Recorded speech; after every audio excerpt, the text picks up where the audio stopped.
Hi, it's Michael Kerr here, presenting Small Business Banter.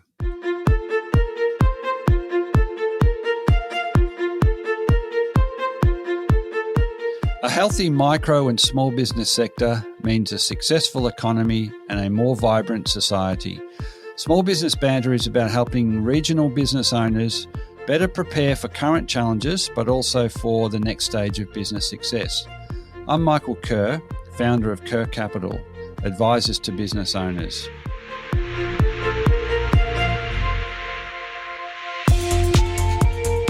Each week, I interview a fellow small business owner or an expert, and they share their stories, their lived experiences, the wins and the losses, and their best advice to help you, the listener, get the most you can from your own business.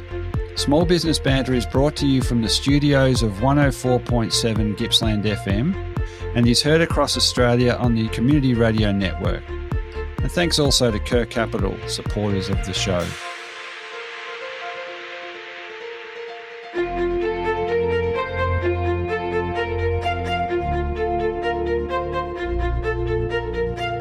Social enterprises and for-purpose businesses are a fast-growing part of the not-for-profit sector and also the broader economy. It's incredibly energetic and very innovative. Social entrepreneurs are starting businesses and they're fixing problems and supporting under-supported causes. But these social entrepreneurs face the same set of challenges and issues that all business owners face. And this is especially true when it comes to the challenge of exiting their business. Exits are part and parcel of the for-profit sector, but it's relatively new ground in the very young and formative social enterprise for-purpose sector. Exiting a social enterprise or a for-purpose business definitely throws up some added complexities for the founder owners, but at some point, most of you will need to deal with an exit of some kind for some reason. As a result, I've created this series focused on this very topic. Ros Campbell from Suno was my guest over the last 2 weeks. Ros contemplated and ultimately decided for staying as the sole owner of her business, and she assessed and turned down the offer of a partial shareholder to buy in. If you miss that discussion and you want to catch up with the interview with Ros, check out the Small Business Banter podcast. The second interview in the series is with James Murphy, and James is from KereKere. James is a business and a social entrepreneur using coffee and cafes as his vehicle. So let's go to the first part of my interview with James. James has successfully sold 2 businesses in the past, so he's got a lot of direct experience in the process. He used different methods to sell both times. One was a DIY or do-it-yourself sale, and the other he used an advisor. So he talks about the differences and intricacies of both. In addition to talking about the sale process, James also gives us a very detailed and personal understanding of how he came into business, why he came into business, and some of the early experiences in family businesses that really shaped his values. Let's go to the interview now. I'm very pleased to bring you James Murphy. James is a social entrepreneur, a business entrepreneur. We've known each other quite some time, and he's had a really successful track record building businesses with a social bent. Welcome today, James. Oh, thanks for having me. It's great to have you on, James. Just so we can get the thing rolling, do you want to give listeners a bit of your background in terms of, I guess, in recent times your business, but what formed some of your really core values and your purpose about going into business in the first place? Yeah, sure. Well, look, Michael, I suppose I've been in business 13 years now, and what am I, sort of 37, so it feels, like a lifetime, really. But I suppose, in terms of my background, if we go all the way back, I was sort of born in Albury-Wodonga, down on the Murray. My grandparents, they both had businesses. One was electrical contractor, and the other one owned sort of a service station on the main highway. And even from an early age with those guys, that they always talked to me about values and values in business. And Pa, who had the petrol station, he always used to talk about how, even though it costed more money, that filling everyone's car up with petrol was a really important thing to do. And then on the other side, my granddad had an electrical contracting business, and his best mate was actually his competitor. And when one of them got a bigger contract or something, they used to sort of share staff.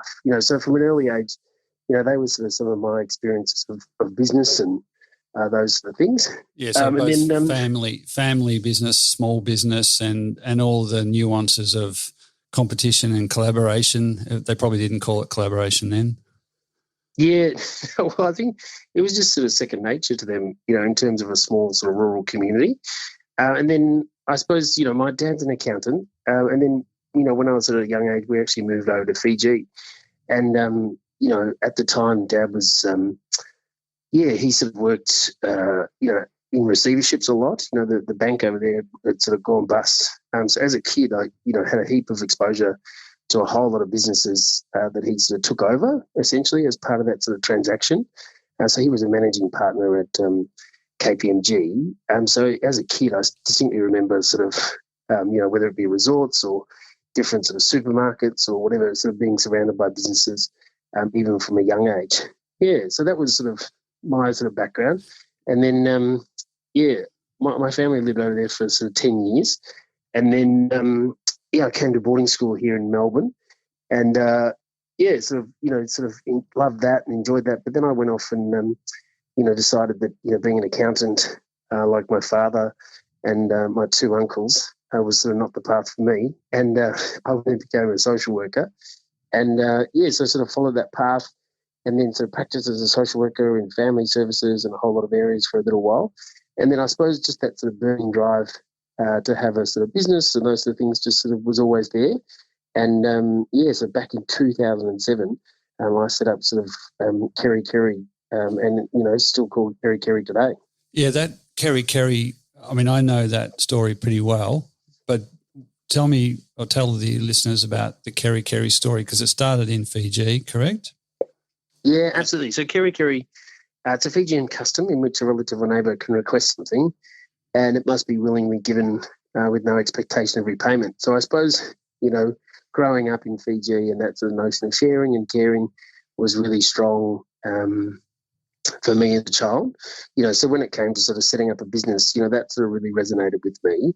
And I suppose, the customs throughout our sort of time inspired, a way of running a business, so really looking at, generosity and these different ways of how we might sort of operate.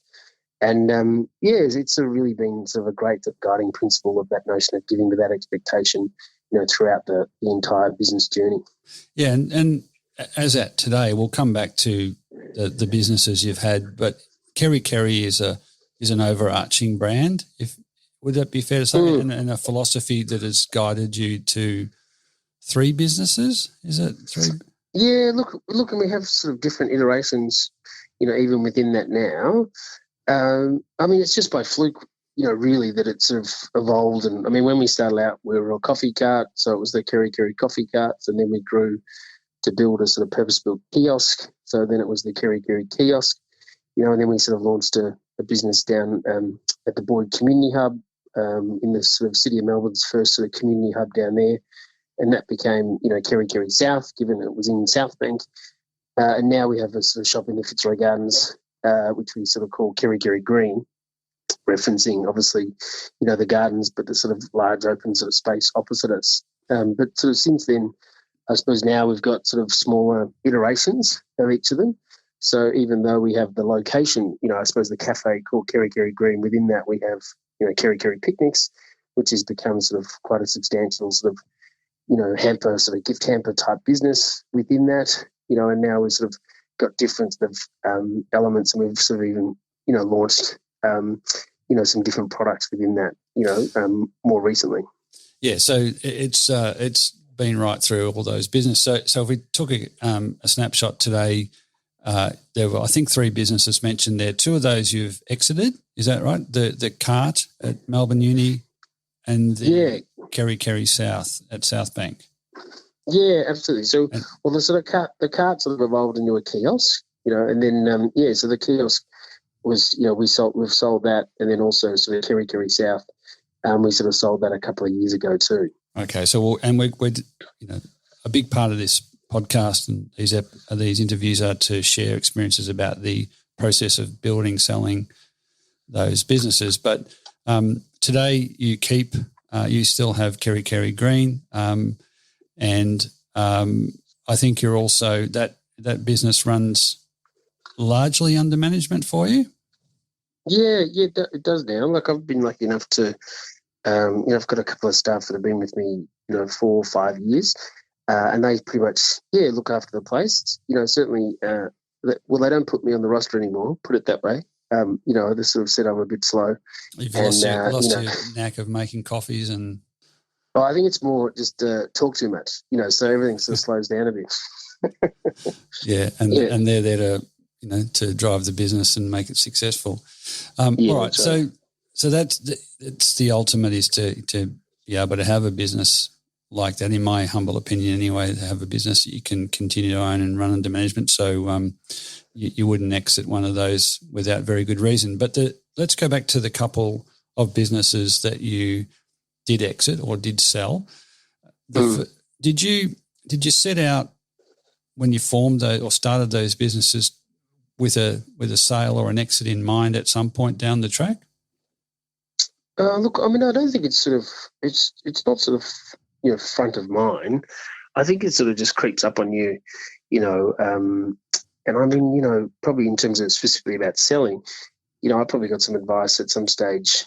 Probably two pieces of advice. One, someone's sort of said, you've just got to transact regularly, because you never know sort of what's around the corner. And, we're currently in the middle of a pandemic, and that's sort of testament to that.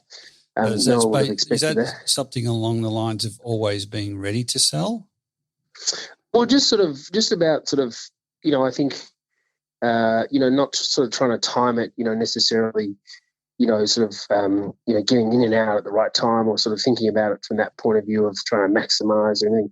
It's just about transacting regularly, both for yourself personally, but also from the business, just to sort of keep yourself fresh, I suppose. So that sort of, has been a bit of advice. And then the other bit of advice that I got is that if you're thinking about selling, once you start thinking, it's probably time to sell before you sort of really get to that point where you need to sell.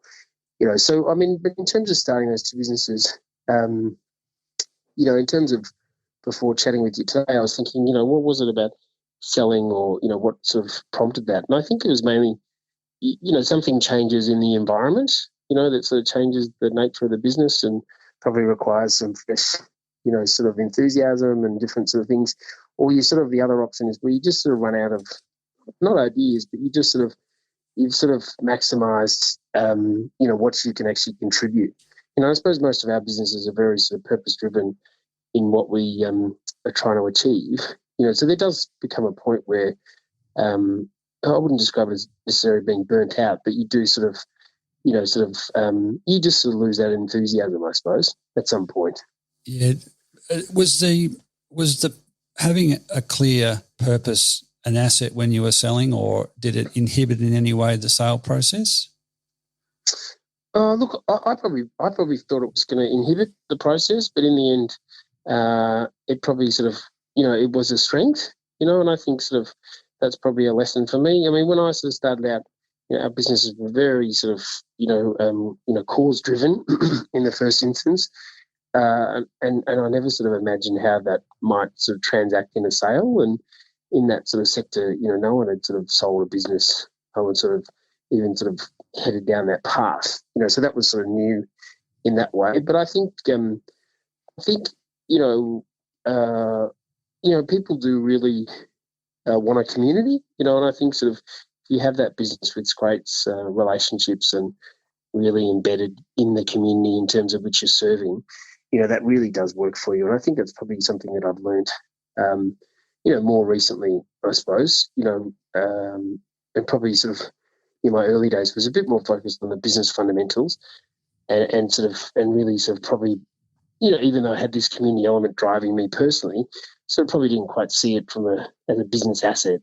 But really sort of these days, I suppose, it really sort of goes hand in hand, I think. Well, it does. It has to be viable. There's a lot of different definitions of what's viable, but if you're going to outwardly support a cause or be purpose-driven or a full-on social enterprise, you have to be able to sustain the business to do the good work you want to do. So I think, they've become much closer together.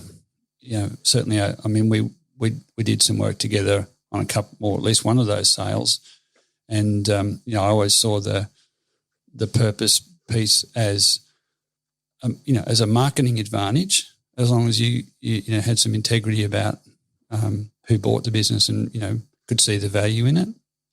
Mm. Well, absolutely. I mean, I'm particularly in the food and beverage business, obviously, which is very customer relationship driven.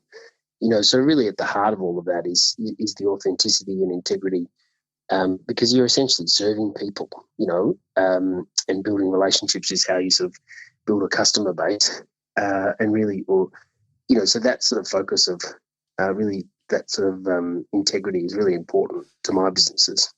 Yeah, look, I think you could sum it up, in that work that the maintaining, someone has to value that differentiation you have by way of a purpose or a cause, but you also have to be able to sell it to someone who's going to be able to carry on the good work. So was there when selling, were there buyers that saw that differently? Did some see it as a gimmick? Some see it as a real competitive advantage? Yeah, I think I think everyone's different, and I think probably in terms of my sale processes, I've probably learned that you really don't know what to expect. To be honest, it's sort of, you can have that preparation, and that preparation is really important. But I mean, maybe you said it to me, but I mean, in the end, the market for your business is only who's out there willing to purchase it, and I think that's the big lesson for me, is sort of saying, well, who's willing to take this on, and who's willing to want to continue this. And I think I've been very lucky that in the sale of my businesses, people have wanted to continue on the good work, and that's been really humbling, in that. I mean, it's certainly like any business, it's very personal, and so when you sort of do transact, it takes a little while to sort of decouple, essentially, Yeah.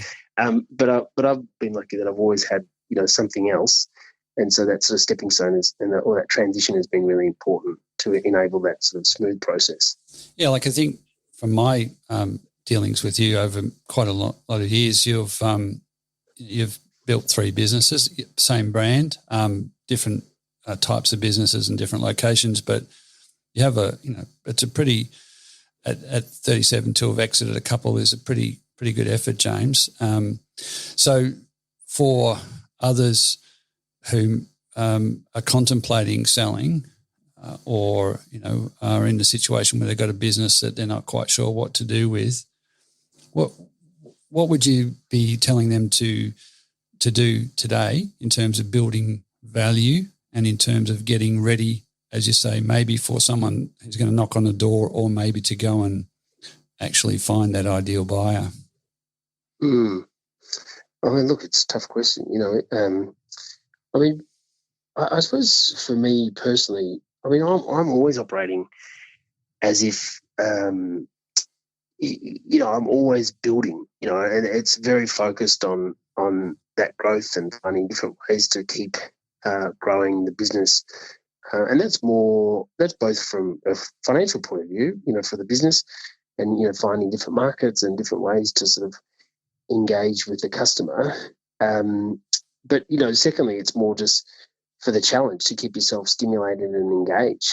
I mean, we're currently, in a pandemic, and, we've pivoted, every 2 weeks, with different promotions or different ways of doing things. And as devastating as the crisis is, it's certainly been a very engaging period, to sort of innovate really quickly, and sort of finding those different ways. Yeah, it's forced a lot of hands, hasn't it, to adapt or perish? Well, and I suppose what surprised me is sort of, and especially in the cafe space, is that, I mean, it's just a lot of luck, in the first instance. When we have a cafe in the middle of a park, and people are in the park, at the moment, so, you've naturally got people drawing to you.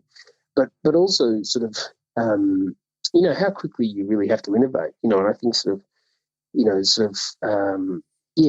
that sort of being responsive to sort of the changing environment, I think is the most important thing that I've learned, is always to sort of, always to operate as if you're the sort of the new kid on the block. And I think that's sort of something that I've learned. And, looking back, I've probably sold maybe when you get to the point where you feel like you're really protecting something, I think that was a real change for me. It's sort of, where you sort of start to be a little bit risk adverse, or go into you care and start to maintenance mode rather than, enjoying the business yeah, and yeah, growing it for exactly. the hell of it, or Yeah, well, because you that's can see the exactly. opportunities. Well, that's right. And I think, and I've never been able to just sort of sit in that sort of maintenance sort of element. I mean, That's why you probably didn't suit as an accountant, James. probably. No offence to the accountants out there. No, well, I mean, it's good to have a family of accountants when you run a business. They certainly keep you in check. But I think, definitely that sort of enjoyment for growing, I think, is really important. And I think, if people are sort of feeling that sort of they're not quite in it, like that'll really quickly sort of cover you. And I think that's the danger, is that sort of to lose that sort of enthusiasm. Because in the end, in my business, people are transacting with people, and you can sense that, it's really important to feel like you're, engaging with something pretty special. So, yeah. The theme that comes through, through this conversation, I think is tuning into your environment, because your environment can change, as it has and is happening right now, and there's a lot of stuff you may not be able to control. So maybe the only lever or control you have is to pass the business on. That's certainly incredibly challenging at the moment, but tuning into the environment, but also that the signal that you got, which I think was about I'm losing enthusiasm, or I'm not quite got the same vigor about the business. Is that something that owners should listen to if they hear it? Yeah, well, I think it's sort of, I think if anything, different people are different type of business owners. It's just about being that sort of true to yourself. I think in my case, it's personal. It's about setting those personal goals first and working out, what's in it for you, and and does this sit with what you want to do from a personal position before those business goals. But I think the other thing is the market changes, and I think that's the lesson too, is that your sort of offer, or what you as an owner offer, might not necessarily suit where the market's heading to. Like if I look back at when I sold to the Melbourne University kiosk, I mean that was probably the most profitable shop I'll ever have in my life. I know, and and but I got to the point where it just, the enjoyment wasn't there. And I think when I reflect upon that, it was mainly because the market, we sort of grew to a point where we became so busy. What was it, like 1,000 coffees a day, transacting during the semester, where it became very transactional. So the very nature of my enjoyment of the relationships and the connection and knowing the customers, really got lost. So it needed someone who was sort of much more willing to sort of have that, maintenance type operation, of just keeping as it is, and so sort of the very nature of what grew the business for me, I wasn't able to transition to that next phase, just sort of just maintain that. And I think that's sort of the lesson for me. And also, as different competitors start to come into the marketplace or different things change, I'm very sort of focused on what I would like to do and creating a sort of place and a vision for, whatever it is that I'm doing. And sometimes that doesn't necessarily match, what's going on. I mean, the same thing probably happened down in South Bank where, in the early days, that was an emerging area with different high rises, and we were the only place down there and just had this wonderful, community vibe where everyone knew each other and names. And I mean, I remember once we did a community conversation, we had like 60 people rock up, from a cafe's point of view to really talk about, what they wanted for their community and these sort of things.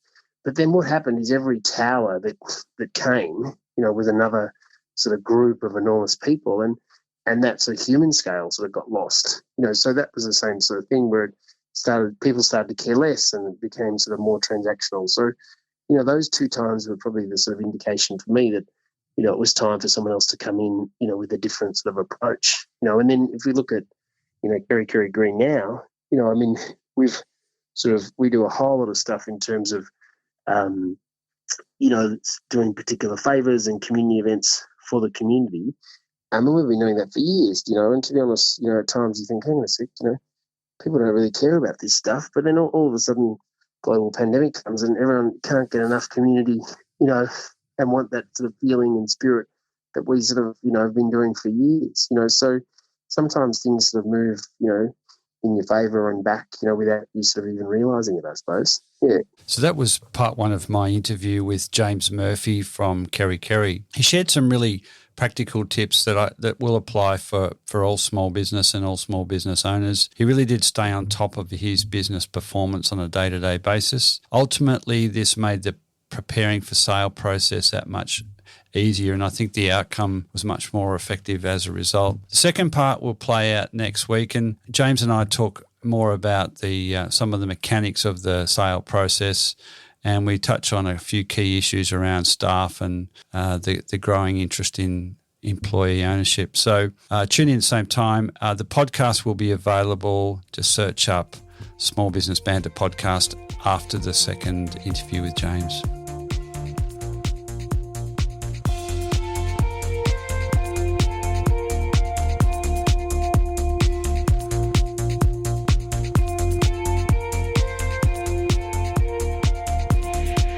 So that is all for today's episode of Small Business Banter.